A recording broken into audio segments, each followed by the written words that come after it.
buenas tardes con todos y todas. Bienvenidos a esta mesa que tiene como título Políticas de la Cultura, Creatividad y Gestión en Artes. Me es gratificante compartir con ustedes este espacio que está integrado por 3 invitados muy especiales que son apasionados por el arte y la investigación. Sin duda, es una excelente oportunidad para enriquecer nuestros conocimientos. Dicho esto, vamos a conocer un poco más de nuestros ponentes.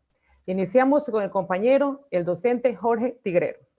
Él está cursando un doctorado en Equidad e Innovación en Educación por la Universidad de Vigo en España. Magíster en Educación Superior con énfasis en Investigación e Innovación Pedagógica. Escritor, docente y tutor de trabajos de titulación a nivel universitario. Forma parte de la comunidad de educadores para la cultura científica de la Organización de Estados Iberoamericanos por la Educación, Ciencia y Cultura. Miembro de la Red Mundial de Escritores. Columnista en la revista cultural Misiva. Es autor de los libros Instantes, Claro Oscuro, La Luz de tu Amor, Perspectivas Pedagógicas y actualmente trabaja en su 5º libro enfocado en el desarrollo de competencias en la era digital.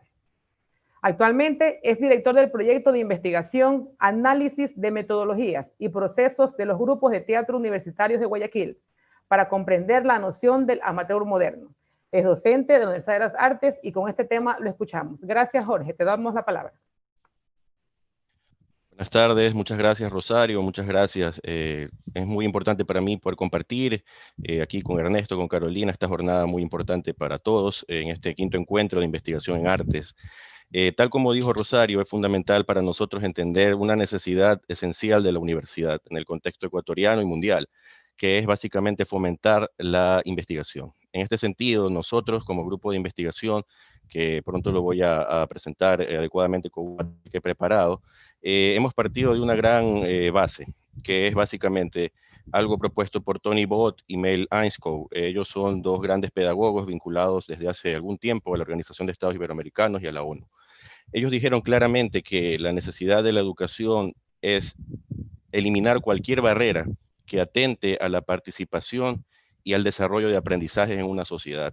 En ese sentido, hemos planteado la necesidad de este trabajo que hemos titulado Voces del Teatro Universitario. Voy a compartirles el material para poder ya iniciar mi ponencia.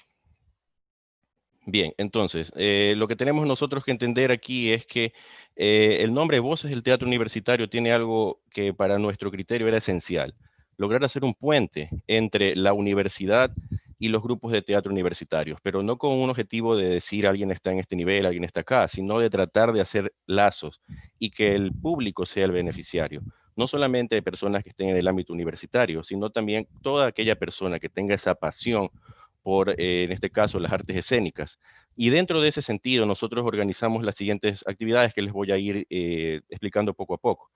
Primero, determinar que somos un grupo de investigación. Estamos conformados por mi compañera Rosario Saona, Yanina Suárez, Marcelo Leighton y Lorena Toro. Aquí juega mucho el papel de transdisciplinar, interdisciplinar. Nosotros manejamos diferentes conocimientos. Tenemos a personas que están muy involucradas en las artes escénicas y también tenemos un componente muy importante asociado a la investigación. Nuestro objetivo fundamental era divulgar saberes, valores, trayectorias, sentido de pertenencia y dinámicas en los grupos de teatro universitarios. ¿Por qué? Ya les vamos a decir bien por qué, pero lo importante acá también es no solamente investigar, dar una voz, sino también crear espacios de intercambio. ¿Por qué era esencial crear espacios de intercambio? Porque de nada sirve dejar algo establecido solo en un documento o alguna cuestión que solo la van a ver el mismo grupo de personas, sino de divulgar. Ese es un objetivo esencial dentro del panorama de investigación en cualquier universidad. En ese sentido, aquí hay unas pequeñas muestras de ciertas reuniones que hemos hecho dentro de la investigación, donde hemos convocado al público interesado en conocer, en escuchar estas voces del teatro universitario para poder entender las dinámicas, los saberes que aquí se van desarrollando.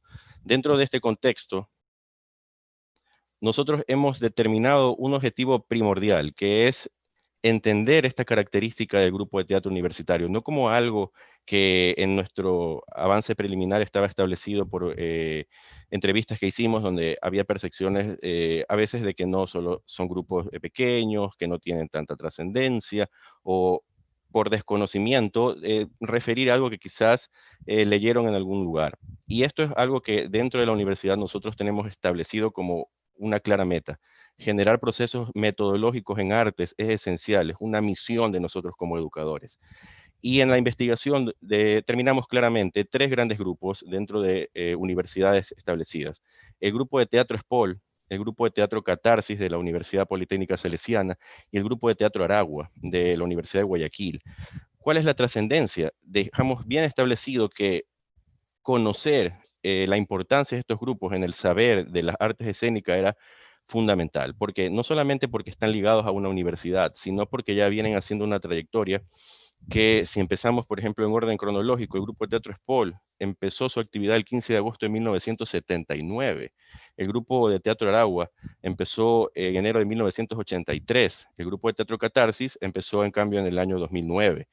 Pero lo fundamental aquí es que han abierto un panorama esencial, ese vínculo entre la universidad y el panorama universitario académico, haciendo este puente. Y siempre voy a referir a esta palabra puente, porque dentro de estas barreras que a veces son imaginarias, que en el colectivo se vuelven a veces prejuicios, nuestra misión era investigar y difundirlo, que esa voz sea escuchada.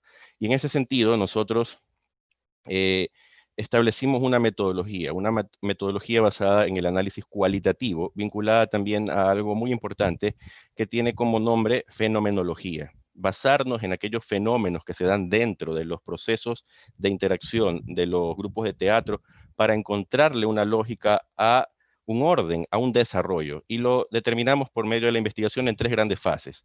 Aquellas personas que se encuentran en el ámbito de la preparación, personas que ya están en un sentido de pertenencia, de permanencia, y tercero, personas que proyectan una profesionalización dentro de este ámbito. Para nosotros fue esencial hacer puentes entre universidades por medio de entrevistas, de contactos formales y también de reuniones de trabajo. Pudimos establecer un diálogo directo con el director del grupo de teatro Espol, Johnny Shapiro, con el director del grupo de teatro Aragua, Juan Cova, y con el director del grupo de teatro Catarsis, Gabriel Gallardo. Hasta el momento hemos realizado 21 entrevistas, pero con una planificación que tiene como fortaleza realizar acercamientos y poder estar siempre en contacto con las personas que están dentro de estos ámbitos de los grupos de teatro. Para nosotros fue esencial caracterizar los grupos de teatro, lograr entender que hay algo más allá de solamente decir son agrupaciones que tienen un área o un lugar donde se van a desenvolver, que es una universidad. Indudablemente tienen el apoyo casi siempre del área cultural o del área de bienestar estudiantil en una universidad, que es esencial. Pero hay algo que es elemental aquí. Han entendido esa misión de la universidad de servir y de formar un público y de formar un criterio académico. Y abrieron sus puertas a poder hacer convocatorias a todas aquellas personas que tienen como visión o como pasión o como gusto las artes escénicas. ¿Y cómo teorizamos esto? Nosotros en nuestra revisión de literatura y nuestro panorama metodológico entendimos que Robert Stebbins era nuestra base, un sociólogo estadounidense que definió esta apertura de las instituciones hacia ciertas personas que por su pasión, incluso por ya experiencias previas, deciden dar este salto a formar estructuras con una misión establecida, tienen algunas condiciones importantes dentro de su bagaje metodológico. Entre ellas está, muy importante, resaltar que dan su tiempo, dan su esfuerzo a crear una identidad, un esfuerzo significativo en su ámbito personal. Y esto es fundamental para nosotros porque dentro de lo que nosotros queremos especializar, dentro de lo que vamos a poco decirles, es que hemos establecido reuniones con los grupos de trabajo y también foros, que más adelante les voy a dar una invitación muy importante a nuestro, porque este proyecto sigue. Esta misión también de análisis nos permitió darle una lógica a la palabra amateur. Esa palabra está conectada casi siempre a la visión de no profesional, pero hay que entender esto de una lógica establecida por medio de la metodología.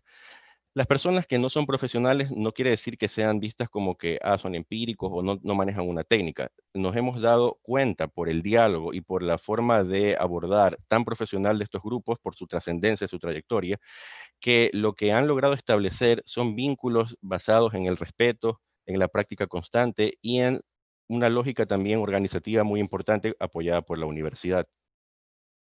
Y esto genera otra visión, la de estilo de vida cultural y una formación de público, que es esencial para el criterio de dar cuenta de que esto no debe ser visto como solamente un hobby.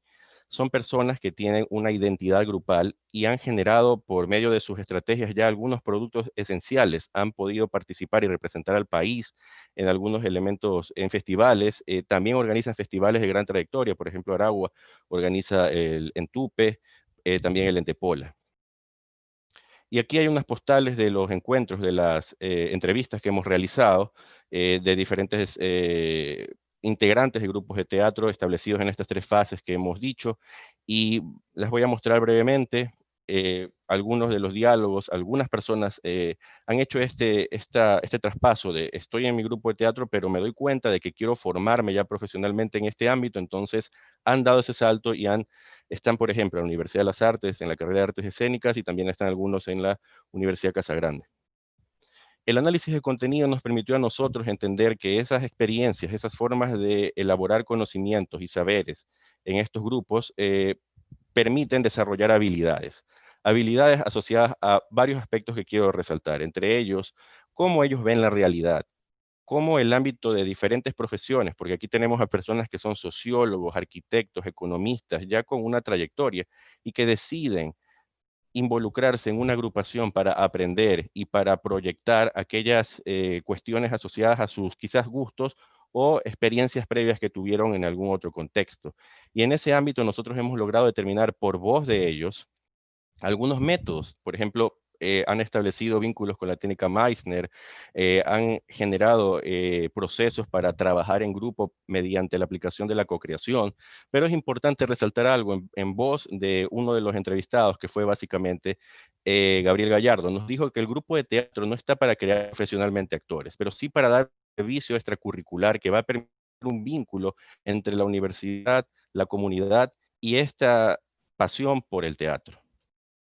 Y dentro de esto había otras connotaciones que para nosotros fueron esenciales. Por ejemplo, Juan Cova nos dijo que el teatro es político. Y aquí viene otra vertiente que para nosotros fue muy importante, porque la historia del Teatro Aragua permitió comprender que había una lucha estudiantil, una lucha por los derechos y por tener constancia en la sociedad de la necesidad de lo cultural, que gracias a estas agrupaciones se pudo entender que esa lógica involucraba hacer valer los derechos, entender que la universidad está para el servicio público, y en esa lógica combinan la ideología con la interpretación y con las técnicas, y se desarrollan procesos en los grupos de teatro para poder mejorar la vocalización, la utilización del escenario, el manejo del panorama escénico. Todo esto en una lógica también de que cada persona debe desarrollar, saber de todo, saber montar una escenografía, manejar un vestuario, iluminación. Y nosotros, como dije, teníamos un elemento esencial. Para nosotros no era simplemente voy a hablar y hacer un libro o hacer una proyección y nutrirme del mismo grupo de personas. Para nosotros esto era abrir al público. Y realizamos teatroforos, encuentros con la comunidad abierto al público para que vean a los grupos de teatro en acción y poder realizar un foro. Luego de la presentación ellos hablaban con las personas. Eso era en el ámbito, bueno, antes de la pandemia logramos hacer este primer teatroforo que fue con el grupo de Teatro Aragua, donde ellos pudieron presentar la obra Ecdisis en tiempos sombríos, y con un auditorio lleno logramos dialogar con el grupo, nos contaron de sus técnicas, sus experiencias, sus aspiraciones. Luego cambió el escenario.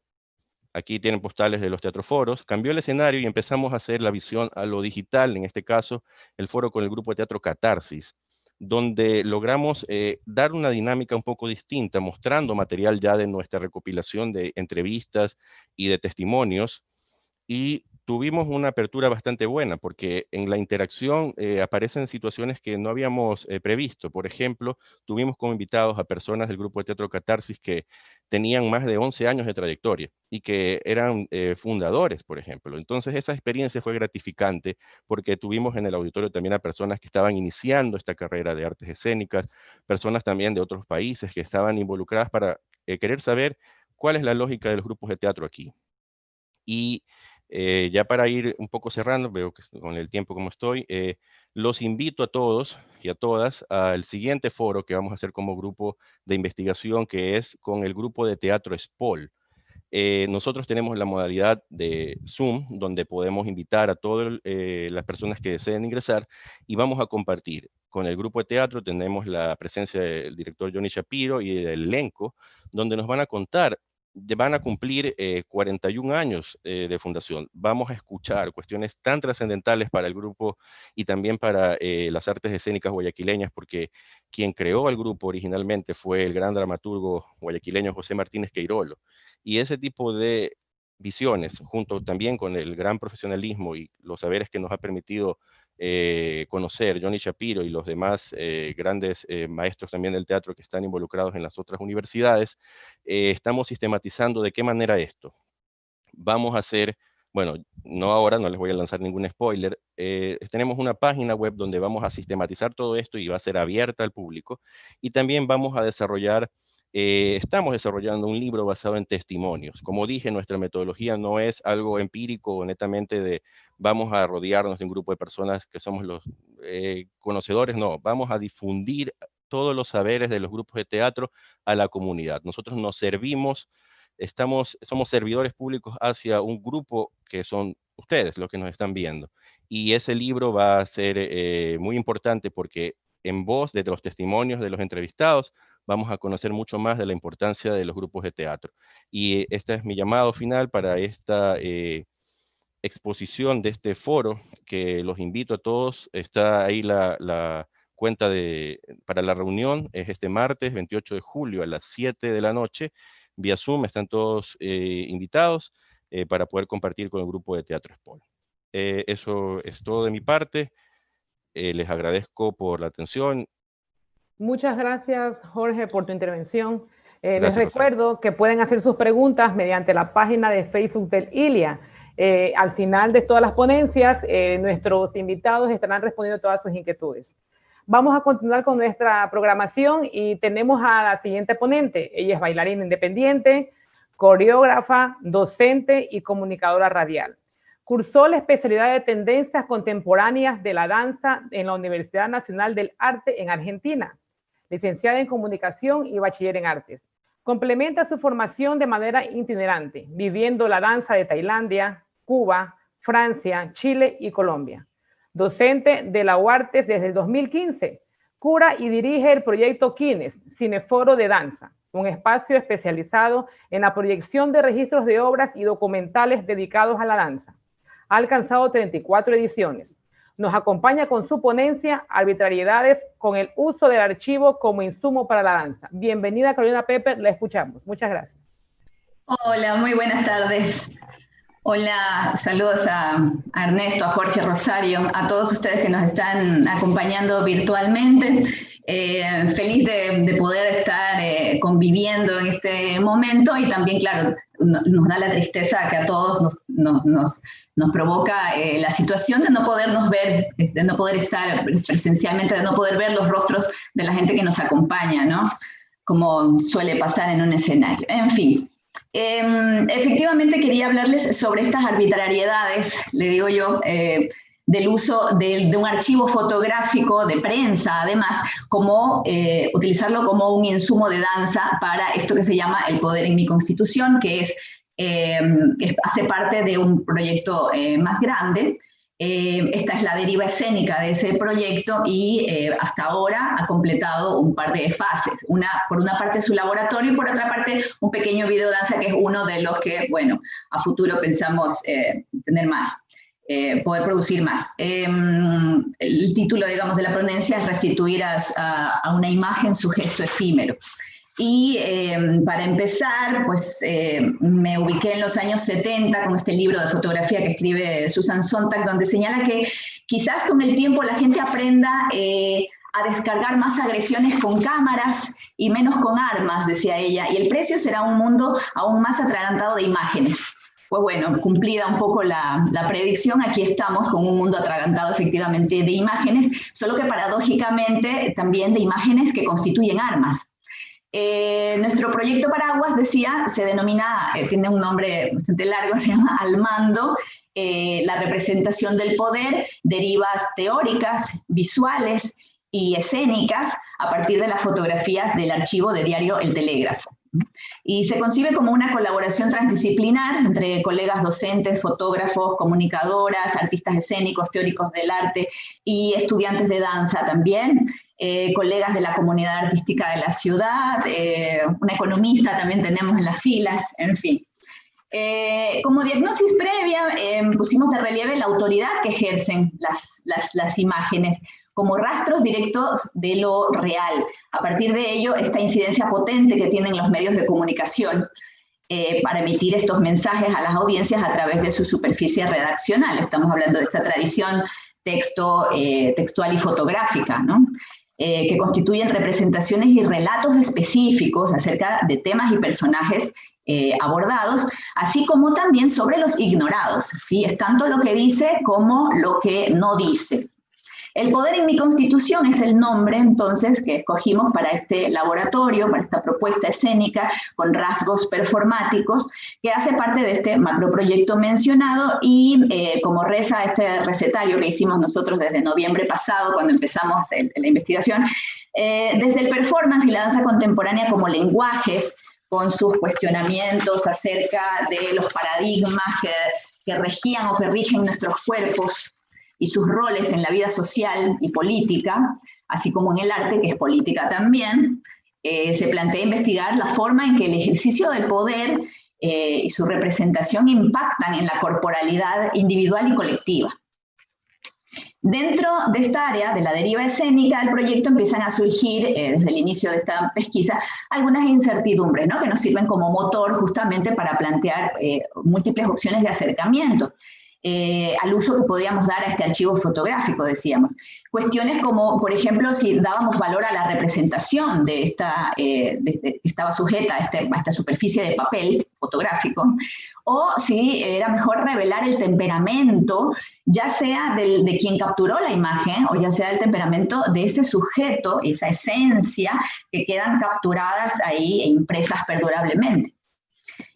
Tal vez como respuesta un poco a ello aparece esta frase de Kaya Silverman que remarca que mirar es insertar una imagen en el seno de una matriz constantemente cambiante de recuerdos inconscientes, lo cual puede, y esto es lo esencial, puede hacer libidinalmente significante un objeto culturalmente insignificante, o bien privar del valor a un objeto culturalmente significativo, remarcando así el hecho de que la mirada y la memoria conviven, ¿no? Entretejidas ambas. Por otra parte, había que tomar en cuenta este dato no menor de la relación que hay entre la danza y la fotografía, ¿no? La fotografía de registro en este caso, que al parecer puede ser relativamente añeja, si pensamos que según el dato histórico el inventario comienza en 1839, que desde entonces se ha fotografiado casi todo, entonces los cuerpos danzantes en movimiento han sido poseídos simbólicamente por el encuadre de las cámaras desde hace por lo menos 180 años ya, a la fecha. El cine, por su parte, también, ¿no? ha construido secuencias de fotografías con las que construye movimiento. Con ello también construye una historia. Y al ser el poder en mi constitución justamente uno de los productos, este producto audiovisual, que es el que vamos a estrenar hoy, que es un audiovisual de un corto de videodanza que dura 4 minutos 40, siendo que también se está trabajando con esto, aquí también hay una apropiación de una historia, y fácilmente nos resonaron las palabras de Janes Jansa cuando habla sobre un proyecto que tiene ella, Autonomía y Complejidad.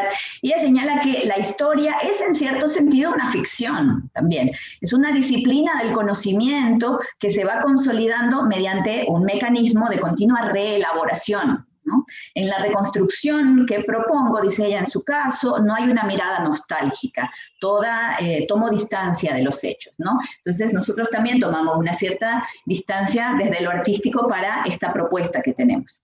En el caso particular de esta investigación decidimos trabajar en referencia no a una o dos fotografías, sino al discurso de un archivo de prensa. Entonces, eso tiene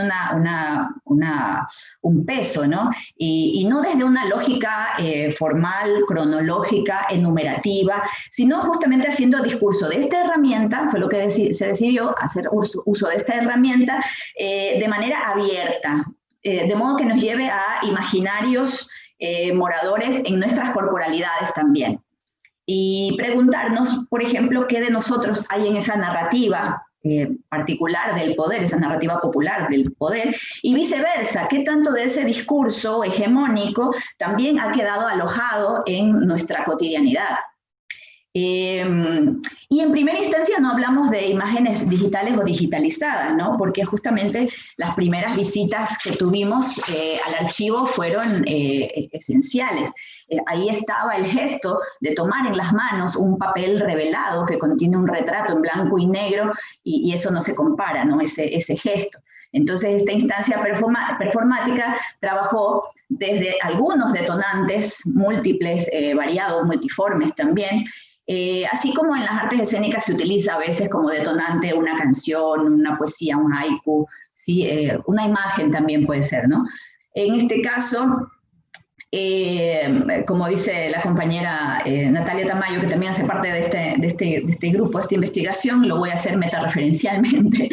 Ella dice que convencionalmente los archivos, como fuente primaria de la información, sirven para atestiguar, ¿no? Y confirmar sucesos y eventos. Entonces, se utilizan como la evidencia de algo que pasó y con ello se pretende que no es necesario interpelarlos, porque su valor justamente radica en que confirma el hecho. Pero lo que nosotros hacemos en el seno de este proyecto es justamente acercarnos a ello de manera no convencional, por supuesto. Entonces, nosotros trabajamos con la fotografía en dirección inversa a lo que convencionalmente se hace, ¿no? La relación entre la fotografía y la danza. Por ejemplo, nos gustaría reconvertir al movimiento esas imágenes. Por ejemplo, estas imágenes de este instante en el que hay alguien que saluda airoso desde un balcón a un público concebido como masa, del que solamente vemos algunos puntitos negros en una imagen, por ejemplo. O devolverle el gesto a una escena fotografiada en la que un sujeto parece contener la respiración cuando posa con mucho orgullo, calzando su banda presidencial, ¿no? que reza "Mi poder en la Constitución", que nosotros le hemos dado esa variante de "el poder en mi Constitución". Entonces siempre aparece esto del gesto, ¿no? Este gesto como esta materia fugaz, que al igual que la danza se regocija en su efemeridad sobre todo, ¿no? Y es un tema entonces al que volvemos constantemente.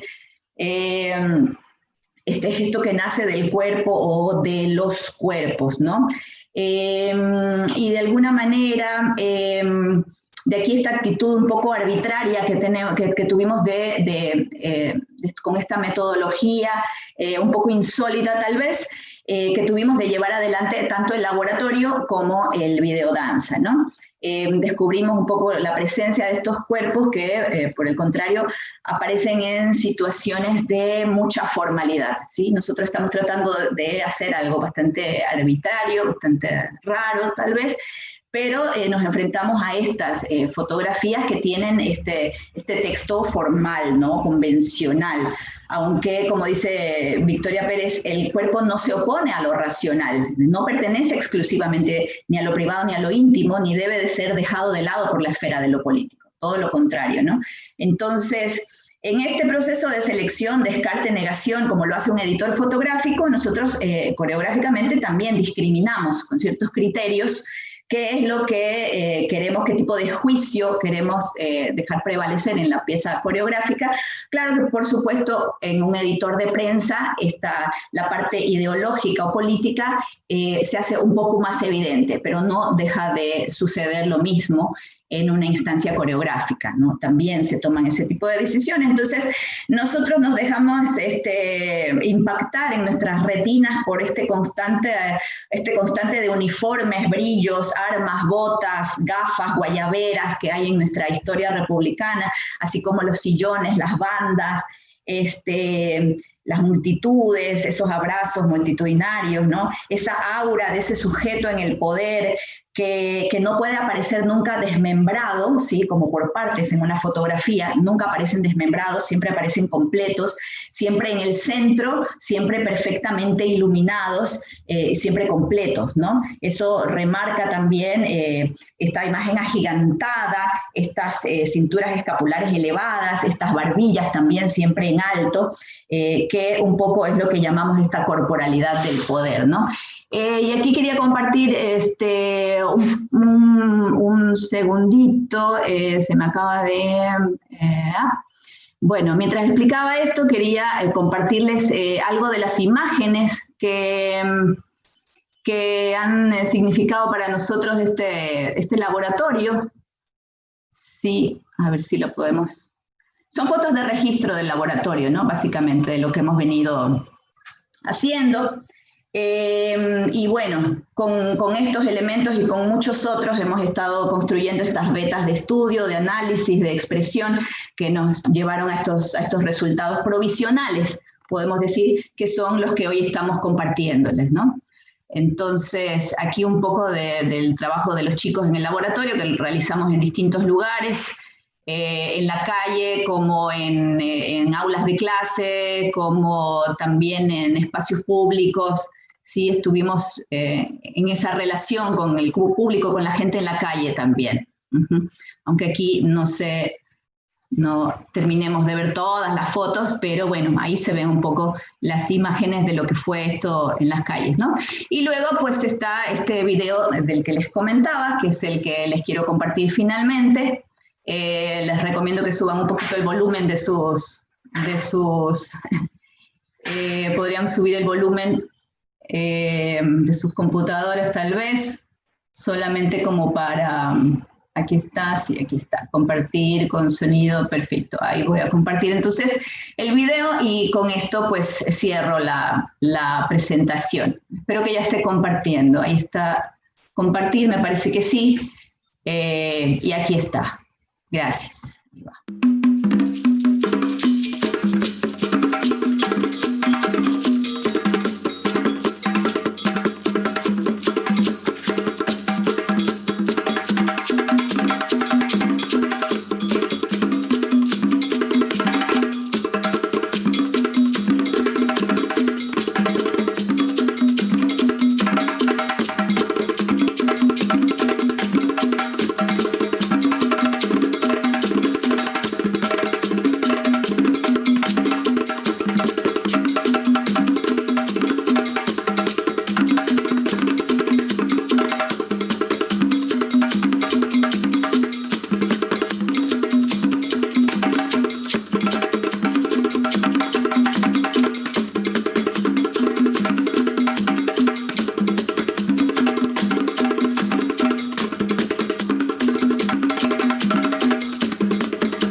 Bueno, eso. Muchísimas gracias. Muchas gracias, Carolina, por su intervención. Y recuerden que pueden visitar nuestra agenda académica y artística, y también se les agradece a todas las personas que están ingresando a nuestra página de Facebook del ILIA. Están cordialmente invitados a realizar sus preguntas y hacer todas sus inquietudes, las cuales serán respondidas al final de la intervención. Para continuar, vamos a tener a nuestro siguiente invitado. Él es especialista en temas relacionados a la sociología, antropología e historia latinoamericana. Doctorado en Ciencias Humanas por la Universidad de Zulia, Venezuela. Magíster en Antropología Social y Cultural. Licenciado en Música, mención Educación por la Universidad Católica Cecilio Acosta de Venezuela. Actualmente se desempeña como docente e investigador en la Universidad de las Artes del Ecuador. El tema de su ponencia, la investigación integral en artes, reflexiones epistemológicas para un análisis multidimensional. Bienvenido, Ernesto, lo escuchamos. Muchas gracias. Muchas gracias, querida profesora Rosario. Un gran placer poder compartir con todos ustedes en este quinto encuentro de investigación en arte. En esta ocasión nos ha parecido oportuno traer a vuestra consideración algunas reflexiones epistemológicas sobre la investigación integral en artes.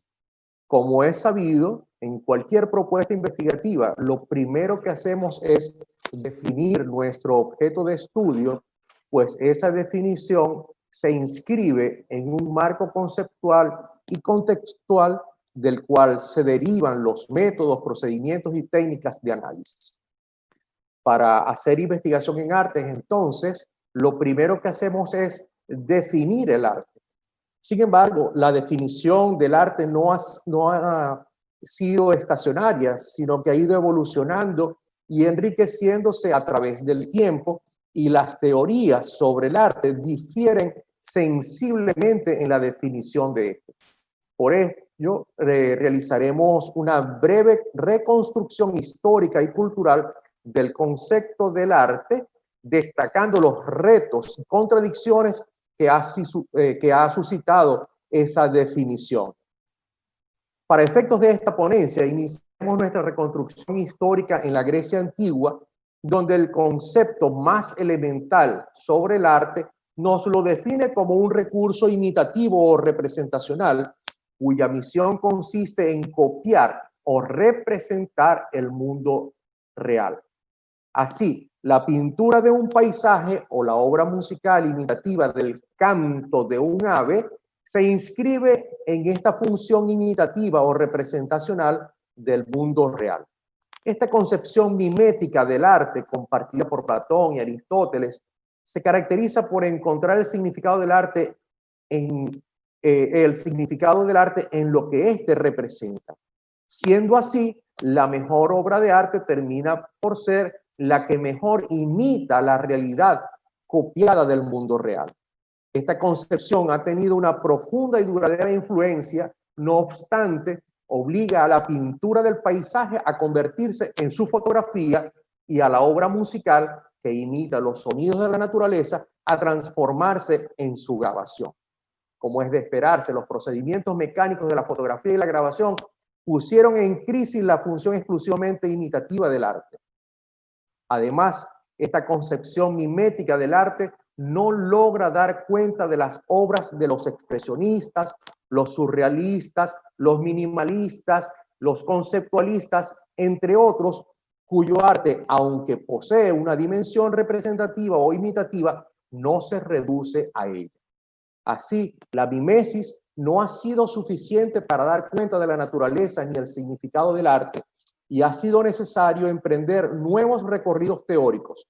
Dos de estos recorridos han sido transitados a partir de la Ilustración. El primero está ligado a la corriente racionalista y dio lugar al formalismo, y el segundo es hijo del romanticismo y dio lugar al expresionismo. El planteamiento del expresionismo fue simple. Si la naturaleza, el significado y el valor del arte no dependen solo de su capacidad imitativa, tal vez su esencia radique en su capacidad para expresar. Si el arte no se reducía a un recurso para la imitación del mundo real, La pregunta no podía seguir siendo qué es el arte, sino dónde se encuentra. Esto llevó a centrar la atención en el creador, en el artista, pues a fin de cuentas era él quien hacía uso del arte para expresarse. De esta manera inauguramos una nueva perspectiva teórica según la cual el arte está en el creador. Las corrientes generales del romanticismo lograron entonces desplazar el énfasis teórico y práctico de la creación artística desde su concepción como copia, representación o imitación fiel de los elementos naturales hacia una concepción cada vez más expresionista. Los teóricos románticos concluyeron que el arte está fundamentalmente en la expresión de los sentimientos e intenciones del artista. De esta manera, la búsqueda del arte desplaza su centro de atención desde la exterioridad de la realidad material a la interioridad del autor o creador. Surge así un enfoque hermenéutico cuyo objetivo es la interpretación correcta de la obra, entendida como la reconstrucción psicológica de las intenciones del autor. En este sentido, se insta al espectador a contemplar el significado de la obra con los mismos ojos del artista, para así superar el abismo interpretativo que separa a ambos. Todo pareció muy obvio y fácil de resolver, pero esta teoría y práctica del arte como expresión del artista debió vérselas con otro vástago del romanticismo, el psicoanálisis. Desde esta teoría psicoanalítica se afirmó que muchas intenciones humanas son en realidad subconscientes y que a pesar de su posición velada, el subconsciente resulta determinante en nuestro comportamiento cotidiano. El psicoanálisis se erigió entonces como el recurso para desentrañar los síntomas de los deseos ocultos del artista. Su papel era el de interpretar adecuadamente estos símbolos y síntomas y comunicárselos al espectador para que lograse la adecuada comprensión de la obra de arte. Desde este punto de vista, un buen crítico de arte debía ser también un buen psicoanalista, pero además la referencia a las intenciones subconscientes del artista pronto exigió las consideraciones de aspectos que no se limitaban exclusivamente a los tópicos freudianos, pues las estructuras inconscientes del ser humano son inagotables.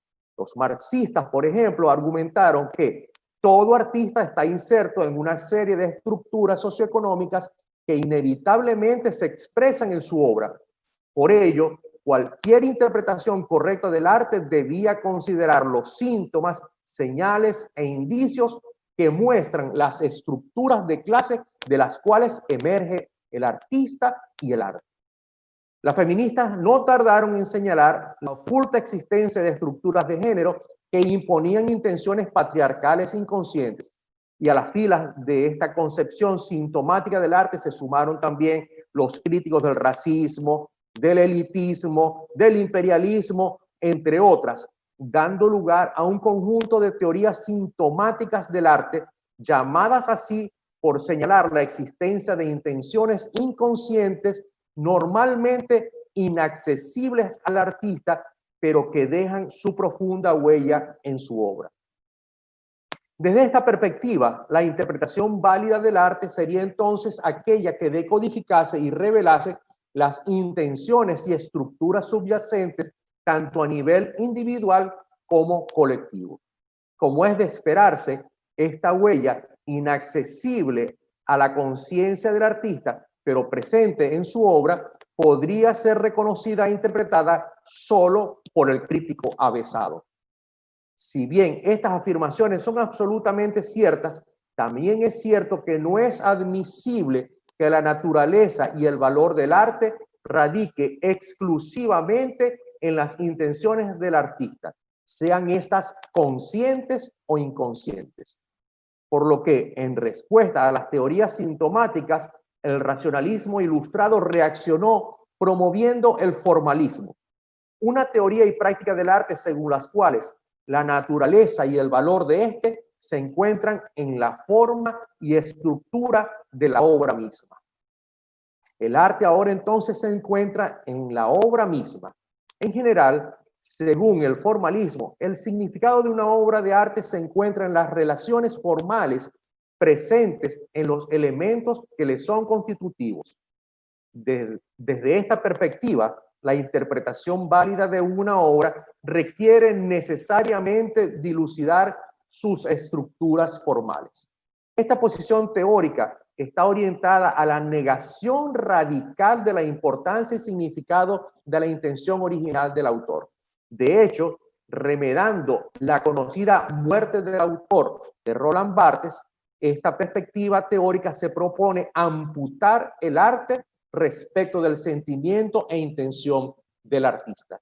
Dicho en otras palabras, el análisis estructural se convierte en el método válido para la ubicación e interpretación del arte, y el lenguaje artístico con sus estructuras reemplaza al autor como fuente de significación para la obra.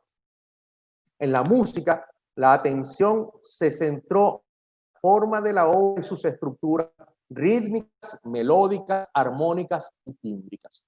De manera similar se procedió en las artes visuales al subrayar que la naturaleza y significado del arte se encontraban en su forma significante. Pero de la misma manera que las teorías formalistas amputaron al artista y se centraron en la estructura formal de la obra de arte, las teorías de recepción y respuesta señalaron que, si bien el significado del arte no se encontraba en la intención del autor, tampoco se encontraba en los aspectos formales de la obra, sino en la respuesta del espectador. Entramos a una nueva etapa, según la cual el arte entonces está en el espectador.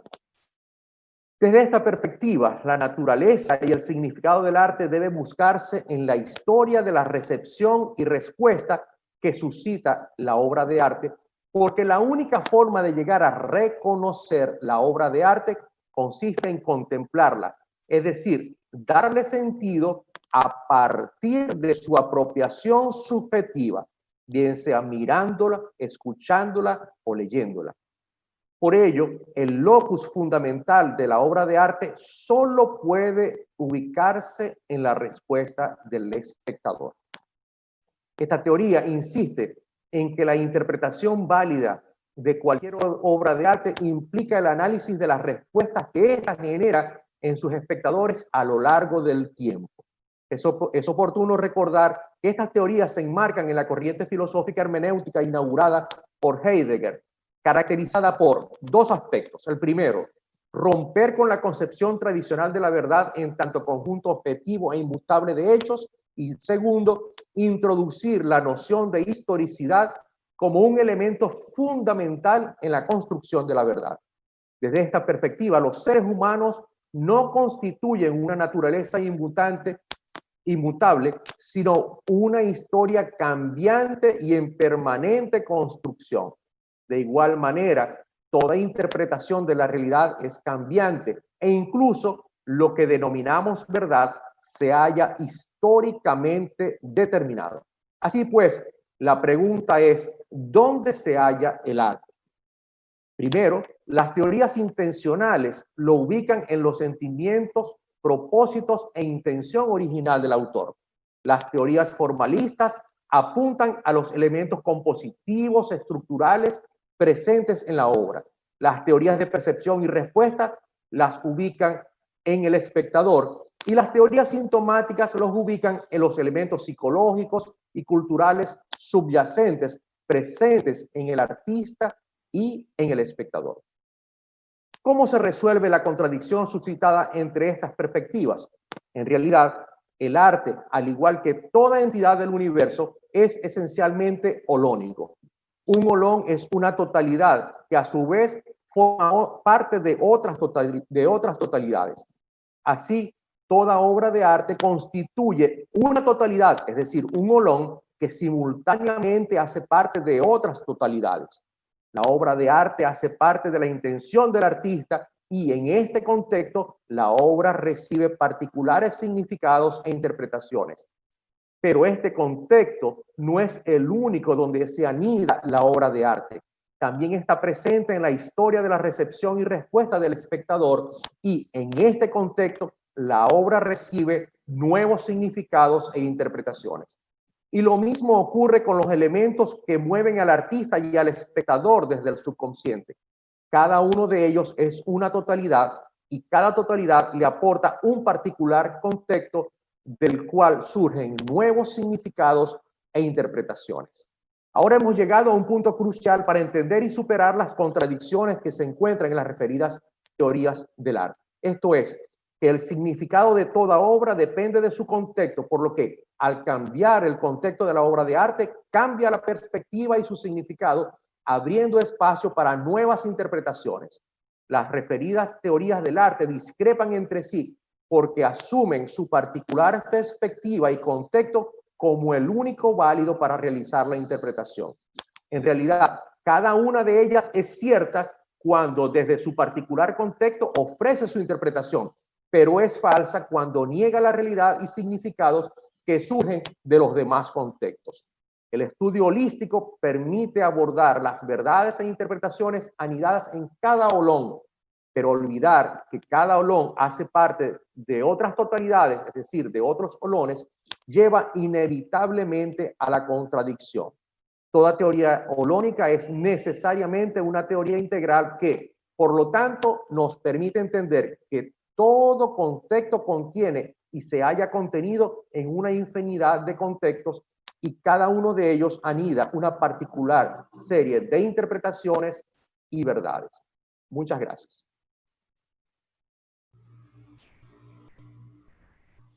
Muchas gracias, Ernesto, por su participación. Gracias a todos los investigadores de esta mesa. Ahora vamos a pasar a las preguntas. Tenemos una para el profesor Jorge Tigrero. La pregunta dice: ¿el conjunto de estrategias tituladas Voces del Teatro han contribuido al ejercicio de la condición de persona de los estudiantes de teatro universitario, en términos de derecho a la palabra y a ser escuchados por la sociedad? De ser así, ¿de qué manera esto ocurre? Muchas gracias, Rosario. Muy interesante pregunta. Al abordar ser conocidos por la sociedad, dentro de nuestro objetivo macro estaba divulgar. Y como universidad nosotros establecimos un puente que nuestro análisis previo lo determinó claramente, no estaba, estaba muy difuso, donde nosotros ahora abrimos espacios para poder dar a conocer los conocimientos, las formas de interpretar la realidad, las técnicas, los saberes de los grupos de teatro universitarios a través de los foros.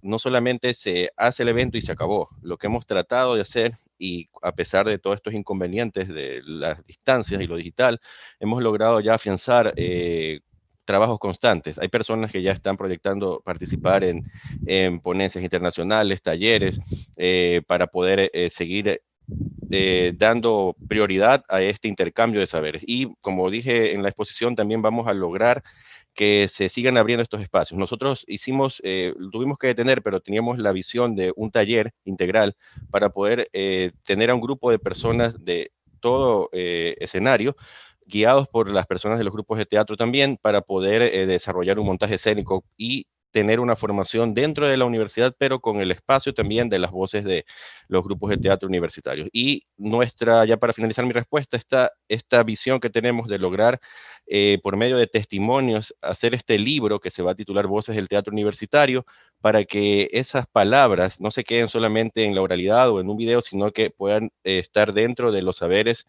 para cualquier persona que se quiera formar en artes escénicas. Eso, Rosario. Muchas gracias también por la pregunta. Muchas gracias por tu respuesta. Tenemos otra pregunta para Carolina. La pregunta dice: ¿cómo se resuelve la contradicción suscitada entre las teorías presentadas a la hora de definir el arte? ¿Cómo se resuelven las contradicciones suscitadas a la hora de exponer una obra de arte? Sí.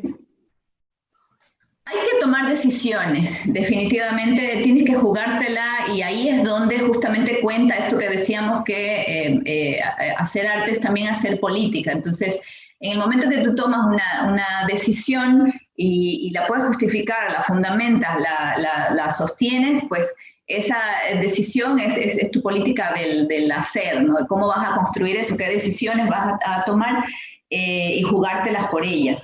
Eso pasa seguramente en todos los campos. En el campo de esta investigación que decíamos, hay una cuestión ahí con la edición, ¿no? Que el editor decide qué fotografías van, qué fotografías no van y por qué. Él decide, esta fotografía hace ver mal a tal presidente, entonces esta no la vamos a poner.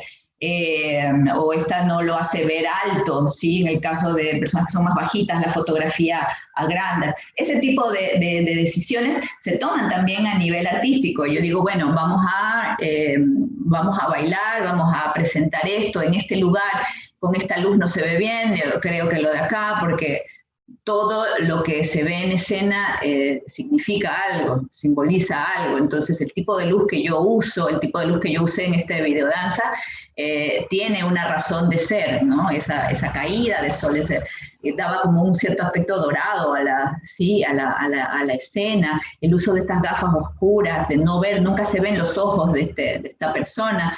La banda presidencial normalmente es de tela y tiene 3 colores, esta de acá era de papel, se podía romper, ¿sí? Y no tenía ningún texto. Entonces, todas esas cosas, todo dice algo, ¿no? Siendo que todos nuestros presidentes han sido hombres, ¿por qué sale alguien a danzarlo de mujer? Porque podía haberme vestido de hombre también, por ejemplo, para simular como si fuera o representar, no, pero este juego también de las contradicciones, la contradicción de este ser que está bailando, que se la juega, que se divierte, que pasa como en esta histeria, mientras el pueblo está gritando asesino. Entonces, esas son las decisiones que yo tomo, que son decisiones, digo, nuevamente, son decisiones artísticas y estéticas, pero también hay una decisión política y de qué es lo que quiero decir, cómo lo quiero decir, dónde me la estoy jugando, por quién o por qué, ¿no? Y yo sostengo y defiendo lo que tengo que tener los elementos también para hacerlo, ¿no? Para eso estudiamos en la universidad, de repente. Ok, Carolina. Ibsen pregunta para Carolina, si ha hecho un performance, ¿cómo fue? ¿En qué pensó y cómo se sintió? He hecho varios, he estado en festivales de performance también, pero la verdad que más fuera del país. A ver, trabajamos en alguna ocasión, por ejemplo, con una colega también performer chilena, trabajábamos al tema de la basura, que es un tema que me gustó muchísimo porque trabajábamos con basura real, ¿sí? Era como nosotros, como humanas, también nos convertíamos en basura eventualmente o nos mimetizábamos con esa basura. Y estábamos hablando de la basura cotidiana, era esto de sales a cierto horario a caminar por las calles y nos encontrábamos con basura, pero de todo tipo de plástico, sobre todo por todos lados. Entonces, mi compañera había venido trabajando este tema y yo tenía como otras inquietudes. Lo cierto es que lo presentamos en Argentina, en Colombia, y entonces al inicio tomábamos, porque el performance tiene este elemento de lo en vivo, de lo real, ¿no? No estábamos haciendo como que nos habíamos fabricado una bolsita de basura con cositas lindas, no, era basura, basura. Entonces agarrábamos una basura de la esquina, una bolsa de basura, y las cosas que íbamos encontrando, íbamos como jugando con ellas. Por supuesto, luego viene todo el tema de la desinfección, ¿no? Pero ustedes sabrán que la performance se la juega también de esta manera, ¿no? Entonces, hay gente que juega con sangre, no sé, con todo lo imposible y lo posible. En el caso de nosotras jugábamos con esta basura y terminábamos bailando. Encontramos piezas de partes de sillas, encontrábamos cartas de amor, encontrábamos no sé, botellas, son historias, ¿no? Cada pieza de basura tenía como una historia. Entonces, bueno, eso así resumido como a la manera más rápida y veloz que puedo, porque por supuesto esto tenía una investigación detrás y todo un tema y todo un riesgo también que estábamos tomando al trabajar este tema así en vivo, en directo. Y con todos los riesgos que se toma de la performance, ¿no? Tú no sabes si en ese momento va a llover, no va a llover. En una de las presentaciones se nos metió un perrito a bailar con nosotras también, fue bien recibido. Entonces, pero la performance está abierta a que sucedan ese tipo de cosas. Ahora que queríamos, por ejemplo, trabajar, lo del poder lo queríamos trabajar en la calle directamente, así con con gritos, con formas, con todo un llamado de atención y salir a bailar. Pero bueno, la pandemia nos cortó la viada por el momento, así que esperamos retomar ese trabajo también y ver cómo cada uno se la puede jugar a su manera, ¿no? Dentro de las premisas del tema, pero a su manera. Muchas gracias, Carolina. La siguiente pregunta es para Ernesto. Estos recursos epistemológicos que tienen como finalidad determinar el arte, ¿cómo se constituyen en el día a día entre los artistas y los espectadores? Sí, bueno, hemos visto que cada contexto genera sus propios significados, ¿no? El arte, si nos vamos paseando por cada una de los olones, ¿sí? El artista se pauta transmitir un mensaje, transmitir un significado, y ese significado a su vez viaja hacia un receptor. De allí la importancia entonces de la historia de la recepción, porque ese mensaje ha de ser interpretado a partir de una realidad particular, de una realidad contextual, que es la que, como hemos visto a última instancia, termina por determinar el significado. Significados que además pueden tener un abismo considerable entre lo que quiso transmitir el autor y lo que finalmente termina siendo elaborado por la sociedad. Hay muchos casos, yo quisiera como ejemplo citar el de un artista, un escultor venezolano que figuró desde su imaginario lo que sería la representación de la naturaleza, y esculpió a una dama montada sobre una danta. Entonces se colocó en una importante avenida de la ciudad capital venezolana y cuando menos se esperó se constituyó en la representación de la diosa que en Yaracuy representa a